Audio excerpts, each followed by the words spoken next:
வீட்டில் இப்போ காய் இல்லைன்னா வெங்காயம் மட்டும் இருந்தால் போதும் சூப்பராக ஒரு வெங்காயம் ரோஸ்ட் பண்ணி சாப்பிட்லாம். ஒரு கடாய் வச்சுருக்கேன், ஒரு ஸ்பூன் எண்ணெய் விட்டு கடுகு கடலைப்பருப்பு ஜீரகம் போட்டு தாளிச்சிட்டு 2 வெங்காயத்தை எடுத்து நீல வாக்கில் பொடி பொடியாக இது மாதிரி கட் பண்ணி அதே கடாயில் போட்டு நல்லா வதக்கிக்கலாம்.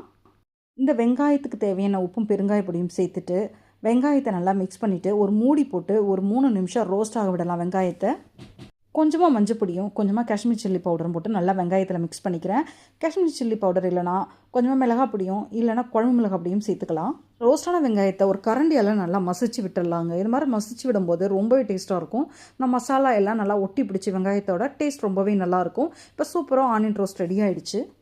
இந்த ஆனியன் ரோஸ்ட்டை எல்லா விதமான சாப்பாட்டோடையும் வச்சு சாப்பிட்லாங்க. தயிர் சாதம், பழைய சாதம், சப்பாத்தி, பூரி, சாம்பார், வெரைட்டி ரைஸ் எல்லாத்தோடையுமே வச்சு சாப்பிட்லாங்க. ரொம்பவே டேஸ்ட்டாக இருக்கும். மழை பெய்கிற நேரத்தில் காய் வாங்க முடியலனா எங்கள் அம்மா வீட்டு சைட் டிஷ் இதுதாங்க.